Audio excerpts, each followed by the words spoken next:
Okay, welcome back. We'll start with the linked list today. Now within the linked list for today, for this particular video, we will cover the following topics. We'll see how the memories are represented in the case of linked list, its allocation and its garbage collection, and two operations we will also see, that is traversal and searching on the linked list. Now what is a linked list first? A linked list is a linear collection of self-referential class objects called as a node. Now whenever I call as a self-referential means they refer to the same kinds of the node.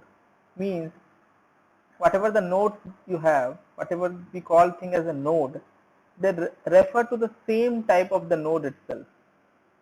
We'll see further like what the self-referential actually means. So it is a linear collection of self-referential class objects called as a node. They are connected by the pointer link. So a node is connected to a different node through a pointer link. They are accessed via a pointer to the first node of the list. We have something called as a head node or a start node that actually store the address of the first node in the list. Link pointer in the last node is set to the null to mark the list end. So the last node link part is marked as a null so that this particular thing represent a node next part as a null represent this node is the last node in the linked list. Now use a linked list, like whenever we should use a linked list over the array, use a linked list instead of an array when you have an unpredictable number of data elements. Means suppose you do not have an idea like how many number of elements or how many data elements you have to store eventually. It is a better idea to use a linked list because they can be dynamically allocated at a runtime. If you want to insert and delete quickly, a linked list is a better choice. Now what is a self-referential structure? That we have to see. This is the most important part. Now see what is a self-referential structure is. It's a structure that contains a pointer to a structure of the same type. See we will see this structure first. See, this is the standard definition. See, this is the standard definition of the structure node. Now, what the structure node says, it has two parts. One is the int data. It has the int data, and now it has a pointer. Now, as we know, suppose I have to store an address of integer type of data. Suppose I have to store an address of the integer type of data. I need a pointer of the integer type only. I am repeating again, whenever I am storing an address of the integer type variable, I need an pointer of the integer type itself. Similarly, since we are storing an address of the structure node itself, see I have to store a definition, store an address of the structure node type. That's why the pointer type is the struct node star next ptr. That is the idea. So we are taking a pointer of what type? A struct node type. So you can read it here. This will make more sense now. A structure that contains a pointer to a structure of the same type. So it has a structure. So this is the structure I am talking about that has a pointer to a structure of the same type. So this is the idea. That what I am talking. This is a self-referentially, means it is referencing to the same type. That's why we call as a self-referential structure. Now can be linked together. So they can be linked together to perform or to form a useful data structure such as list, queues, stack and tree. Means with this self-referential structures we can create linked lists, we can create queues, we can create a stack, and we can create trees also. Now they are terminated with a null pointer. So the last node, next part or the link part is always made as a null. So we'll take a diagram. So here you can see here. See this is an example of the. See this is the example I am talking. This is a node. It has two parts. This is called as a data part.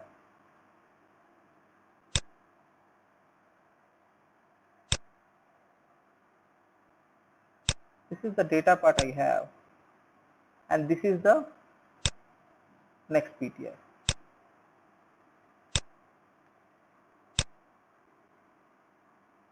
This is the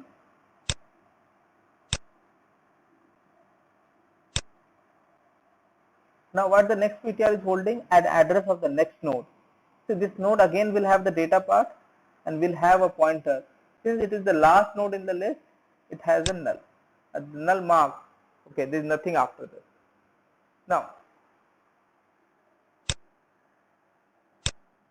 so what is the use of the next PTR? The next PTR points to an object of the type node. Means it stores the address of an object of what type? Node type. It also referred as a link or as a next PTR, whatever you want, you can say. Now, what is how many types of the linked list we have? Means different types of the linked list that we have.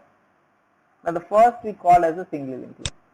The most commonly used is a single linked list. Now, what the single linked list have? It begins with a pointer to the first node. See, this is called as a begin to a pointer with the first node. That's what it's talking about. This is the begin with the pointer to the first node. Also called as a head or the start node. Also called as a start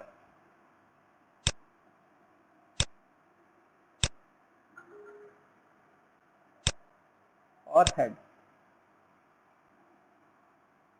It is your wish, like whatever you want you can say, star or head. Now what is the purpose of this particular star or head node? It is store the address of the first node in the list. Okay. Now it terminates with a null pointer. The last node next part is the null. The last node next PTR part is null. That marks the end of the linked list. It can only traverse in one direction. What does this mean? See, this start node hold the address of this node. This particular holds the address of this node, and this particular next part holds the address of next node. Now the idea is, suppose somebody start traversing here and reaches here, you do not have an address of the previous node. This means there is no way you can go back. There is nothing, there is no option you can go back. Only one direction is possible, called as the forward direction, or it can traverse only in one direction. Okay, so that is all about the singly linked list. The second thing is the circular singly linked list. Now, as whenever the singly linked list has been created, somebody has suggested them, like instead of making the last node next part as a null, why don't you store the address of the first node in the last node next part? This is the thing I am talking about. You can store the last node next part with the address of the first node. Now what will happen? What is the benefit? Everything will remain same as a singly linked list. Everything. Only the difference would be in the circular singly linked list is the last node next part will have an address to the first node in the list. Now what will happen? One change would be here, that it will have an address like this.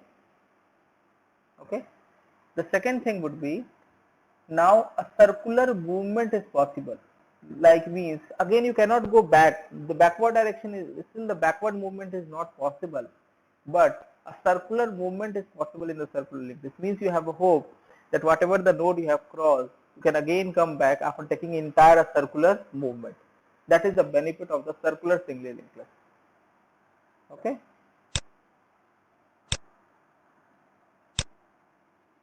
So the third option is the doubly linked list. Now what the doubly linked list suggests, since the major drawback with the singly linked list or the circular singly linked list is that you can only move in one direction. There is an option to move only in one direction. So the doubly linked list try to resolve this problem or solve this problem. He says, if you can store the address of the next node, why can't you store the address of the previous node? So there would be a small change in the structure definition. Till this moment, what we have in the structure node definition, one is the data part and one is the pointer part. Now in the doubly linked list structure node definition, we will have two information. One information would be the previous node information and one would be the next node information. So two nodes information would be stored. Means it will, a node will store the address of the previous node also and the last node also, next node also. So means whenever you have a node, it have two address, one data part and two addresses. One address would be the next node address obviously, and one additional pointer will have the address to the previous node. So what are the changes that we'll see? It will have two start pointers. That is the first element. This is the first that point to the first element in the node, and then one will be the last element, or also called as the start pointer, that node that point to the last node in the list. Okay. Now this one is an optional. It is up to you that you want to maintain or not. This is again an entirely an option. Now each node has a forward pointer and a backward pointer. The forward pointer stores the address of the next node. See,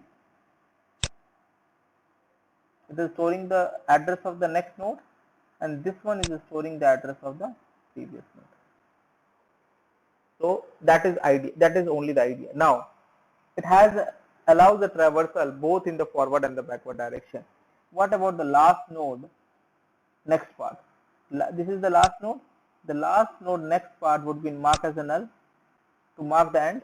Also the first node previous part, that is the previous part, will also be marked as a null to say, okay, after this there is no node available. So we have two null pointers here, the last node next part and the first node previous part. Now come to the circular doubly linked list, that is the fourth type. Now what the circular doubly linked list suggests? Now instead of in the doubly linked list we have two null pointers. Now they suggested what? Do not give us a null pointer, they store some data or some address. So they suggested what? Forward pointer of the last node means this is the last node. The forward pointer of the last node should not have a null but should have an address to the first node. Okay, let me clear it so it will be more easy to understand.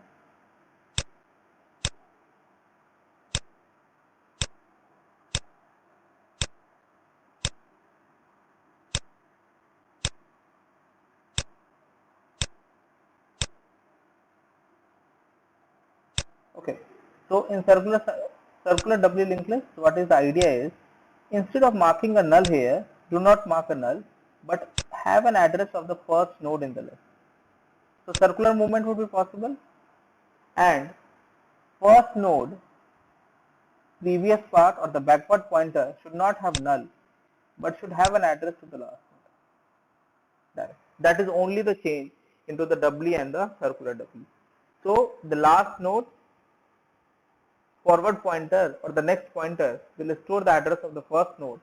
Similarly, the first node previous part or the backward pointer will store the address of the last node in the list. So that is all about the types of the linked list that we have. Okay, so we'll go to the next part. What is the link representation of data? What does this mean? What is the link representation? In a link representation, the data is not stored in a contiguous manner. Instead, the data is stored at a random location, and the current data location is provides the information regarding the location of the next data. What it means actually, I have a node. See, all the data nodes are scattered in the memory in a random manner. There is nothing like a contiguous manner. Now, so every data will have its own data plus an address to the next node. So I will read it once again. It says, instead the data is stored at a random location. They are stored in a random location.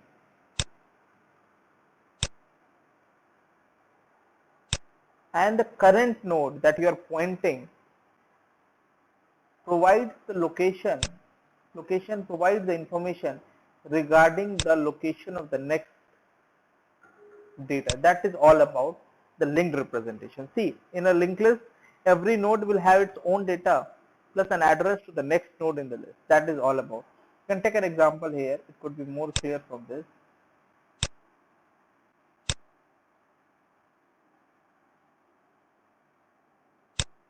See, here you can see the 345 has its own data plus an address to the next node. Similarly, it has in this way 490 to 501. then to 513, then 513 will go have an address to 555. Similarly, this is the linked representation. Now, if somebody want to add 498 on the linked list, suppose somebody want to add 498 in the linked list, how we can add? What is the cost of adding an item?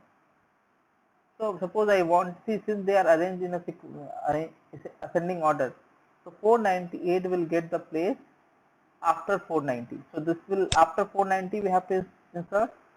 So what is the requirement is, see here the 501 is 490 is directly pointing to 501. So this link has to be terminated and two more links are required, that 498 should point to the 501 and 490 should point to the 498. What should be the orders are, like in which order it has to be done? The first, the 490, this is the first, the 498 will point to the 501, this is the first thing. The second, this particular link would be disabled, second portion, and as soon as we disable, this would be third step, this will point now to the 498, means whatever the address, this is the way. Now similarly, how we can do delete 358 from the list? Whenever you want to delete 358, so what is the requirement is, this should be disabled, this should be disabled, and this should be created. Now here I have only given the basic idea in the adding, so make sure, take care of that. We'll see further how actually the insertions are taken care. In deletion, what would be done is, like, I have to delete two this links and one link has to be added. Now whatever the address 358 contains, the 345 should have the same address. So it will copy the address of 358 into the 345, so this link would be created. Once this link has been created, this link would be automatically disabled. So also disable this link and 358 could be deleted. That is all about the deletion in the linked list. Again, it is just a brief idea I am giving, so don't worry. We'll see for every deletion and insertion, we'll see an algorithm. It is a simple problem. Come to the linked list.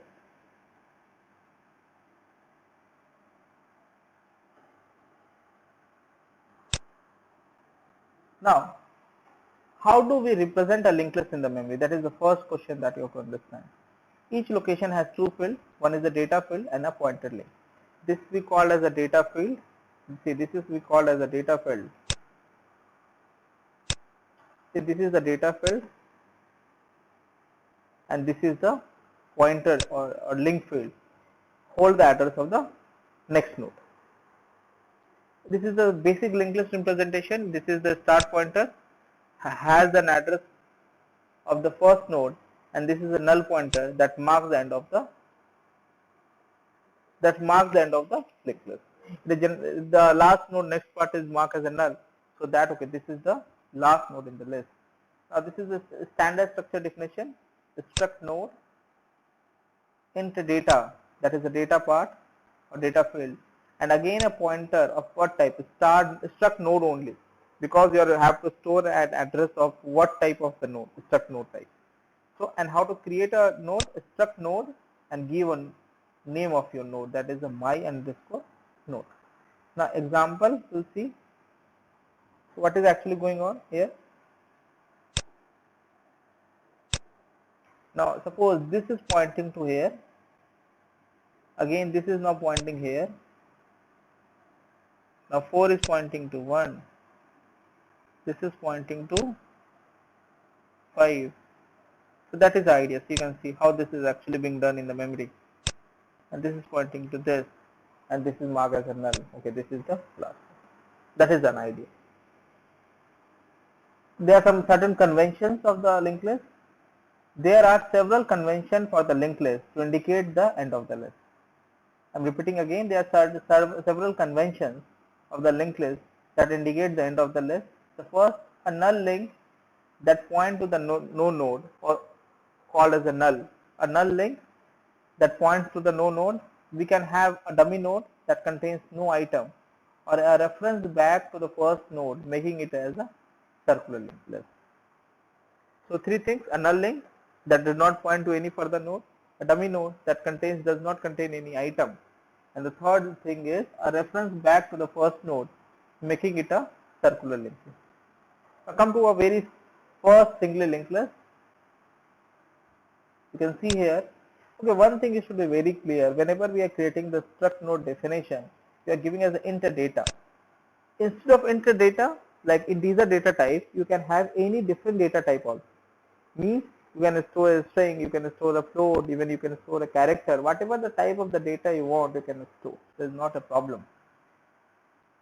Now see here, this is an example of the singly linked list. So this is the start pointer. This is the start we have. Somebody also called as a head, so don't confuse in that. And that is the null that marks the end of the singly linked list. Now we'll see with the two algorithms now. One is the traversal and one is the searching. Come to the traversal first. Linked list manipulation algorithm, that is the traversal algorithm. Now see, it is a simple algorithm actually. It says set ptr equal to start. What does that mean? Whatever the start contain the address of the first node. Yes or no? Make sure the ptr should also point to the same node. Now you can say the ptr is now pointing to this node or no. Whatever the start will pointing, the ptr will point the same thing. Okay. Now repeat step 3 and 4 while the ptr is not equal to null. So let me put some addresses also. The things could be easy for understanding. 100. So these are just the random addresses, so do not confuse in this. 200, 300. These are just the random addresses I am giving for a better purpose of understanding.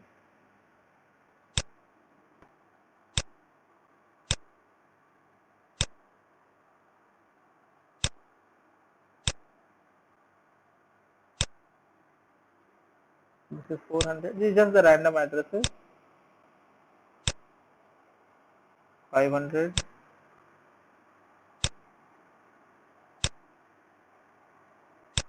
600 and 700. Okay, so these are the addresses. Now the ptr is currently pointing which node? The first node, the address is 100. ptr is not equal to null. Yes, the ptr is equal to 100 this moment. So apply the process to the ptr data. Means whatever the process you want, you can print, or anything you want, you can do. So suppose I'm just doing the process. I did the process here, and ptr equal to ptr next. What is the idea? See, this is the ptr. This is the next part. Whatever the ptr next contains, what the ptr next contains? The ptr next contains 200. Yes or no? Here the ptr next contains 200. Copy this 200.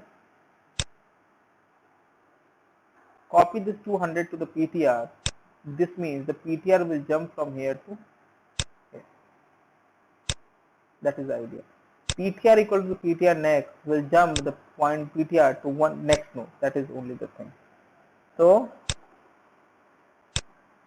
the ptr has jumped from here to here.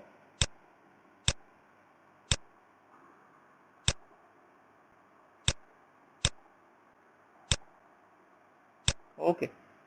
Now the next time, what is the current ptr? ptr equal to 200. 200 is not equal to null. It will apply the process on the data. And ptr equal to ptr next. ptr equal to ptr next means what is the ptr next this moment? 200, 300. See, it has 300 or not? It has 300 because it stores the address of the next node. Similarly, it has 400. It has 500. Okay, so it has 300. So the ptr equal to ptr next.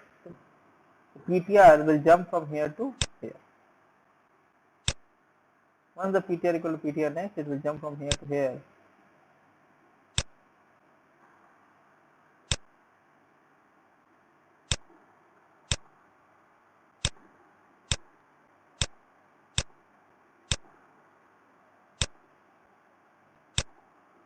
The same way, it will process the data here. Here ptr is 300, is not null, and then ptr equal to ptr next, it will jump from here to here. Now PTR, what is the PTR currently? 400. 400 is not null. In this case, PTR equal to PTR next. Apply the process on the data. Apply the process and PTR equal to PTR next. So it will jump from here to here. This is the same thing. This loop will continue to traverse. The PTR is jumping, right? So what is the PTR currently? PTR is currently 500. The 500 is not null. So this means it is correct. We will inside the loop. It will apply the process on the data. I applied the process. Like just printing we are considering, and PTR equal to PTR next. So the pointer will jump from here to here. Now the PTR will jump from here to here, and then after this, what is the currently PTR? PTR is currently 600, and 600 is not equal to null. In this case, PTR, apply the process on the PTR data, whatever the process you want you can do, and PTR equal to PTR next. So it will jump from here to here. What is the current PTR? PTR is 700. 700 is not equal to null. In this case, apply the process to the PTR data. I applied the process and PTR equal to PTR next. What is the next? Null. So the PTR will now point to the null. That is the idea. Now this time, interestingly, whenever it will check the loop condition, the PTR is equal to null. See here, this condition will go false.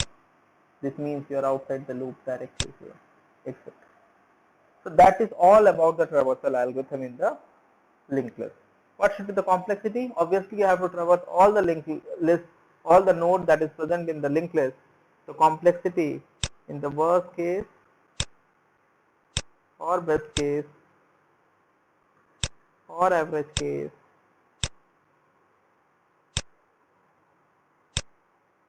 would be order of n by default. Okay, order of n.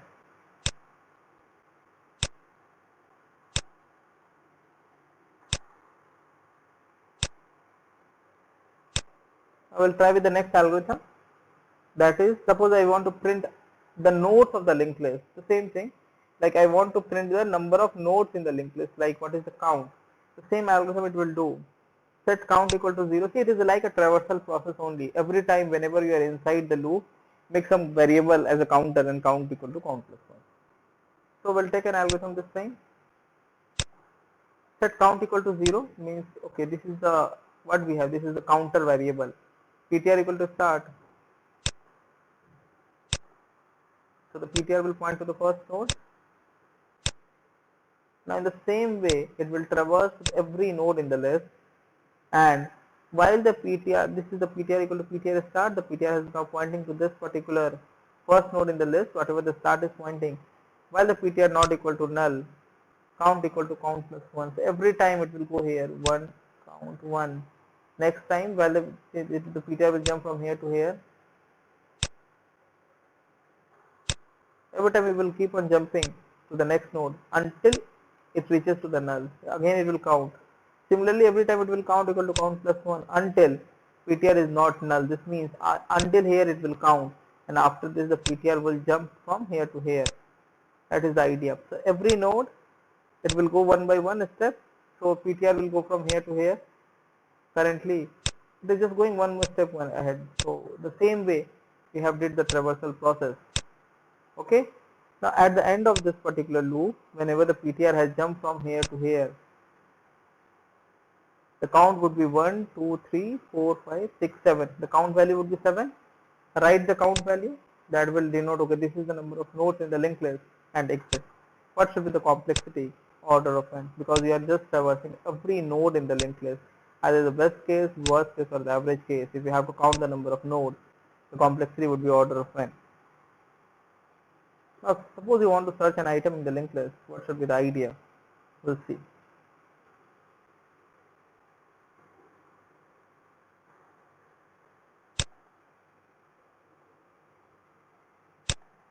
Now it says what? We'll see like how to start searching, and then we will get back and look at the algorithm. Search of an item in a linked list. It should be a linear search by default. Now here the PTR data is equal to 1. Suppose I am looking for this number 4. Suppose I am looking for this number 4. That is my target. Okay. So it will start from here. The PTR will start from here. The PTR will start from here. Before jumping to the next node, it will compare with the data that you want to access. So before jumping to the next node, it will compare with the data item. So PTR arrow data is equal to 1. Currently, what is the data? What the data we have in the data part 1? 1 is not equal to 4. We'll move to the next node. Here PTR has moved to this node. Again, what is the PTR data? 7. 7, the PTR data is not equal to 4. 7 is not equal to 4. It will jump here. Okay. What is the PTR data currently? 3.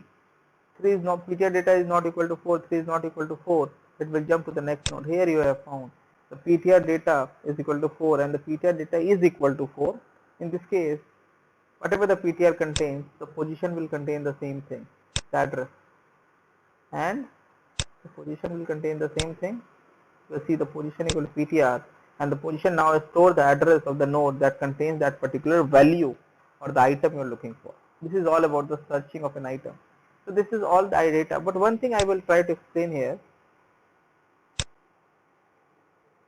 Suppose this is a standard link node of the linked list, and these are the data part. Suppose this is a data part,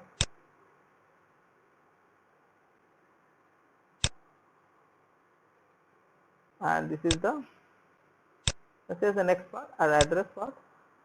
This is the next.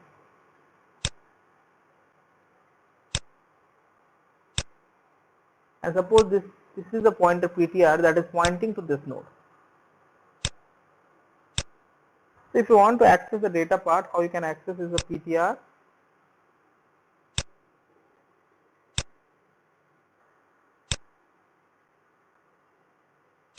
arrow data.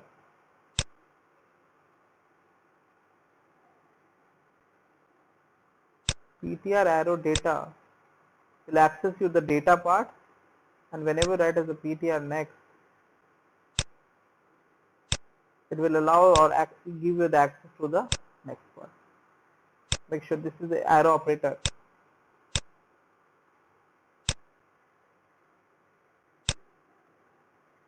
Now, so what is actually going on here?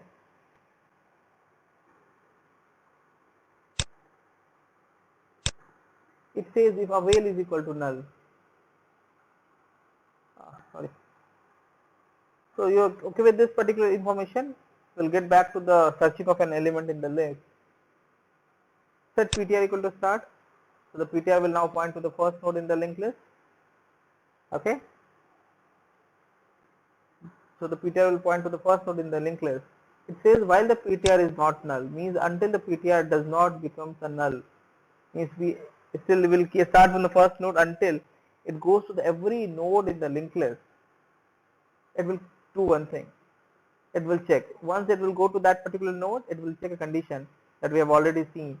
If the value is equal to PTR of data, means whatever the value that I am looking for is equal to, suppose the value is like 4, and that is my searching criteria, is equal to the whatever the node PTR is currently pointing, data part is equal to same in the PC here. It is every time it is comparing now. See what is the PTR currently? PTR data is currently what? 1, and what is my value? Value is 4.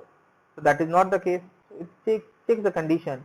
If the value is equal to PTR data, means if it is equal, means whatever the element you are looking for and whatever the PTR data is pointing, if both are same, then copy the PTR to the position, means whatever the PTR is pointing, or whatever the node the PTR is pointing, the position should point the same node, means you are storing the address of that particular node into the position. Okay, and go to the step 5, means you have already done with the element, you are looking whatever the element you are looking, you are fine. You will go to the step 5, that is exit. Otherwise, if it's not the case, means whatever the PTR data is pointing is not the element that you want, that does not match with the criteria that you are looking for. Set PTR equal to PTR next. Just go to the next node. Again, we will keep on doing this process. Either I will find the element, otherwise I will fail. In this case, for whenever this element we will found that I am looking for, I will copy that address to the position. So the position will now point to that particular node that has that particular data and will directly jump to the go step 5. Otherwise, if this entire loop terminates without getting the data, it will set position equal to null. This means the element is not present, and then again exit. What should be the complexity? Suppose the worst case, the last node will have the data, or this linked list does not have the data that you are looking for. I am repeating again the two cases. The first case, that this linked list does not have the data that you are looking for. The complexity would be order of n. You search entire linked list, you will not found. Or suppose that particular information or the data that you are looking for is present in the last node in the list, in order of n. The best case, order of 1. Suppose it is the first element in the linked list. First node you start and you found your element, you will stop. Best case. Average case goes order of 1 only.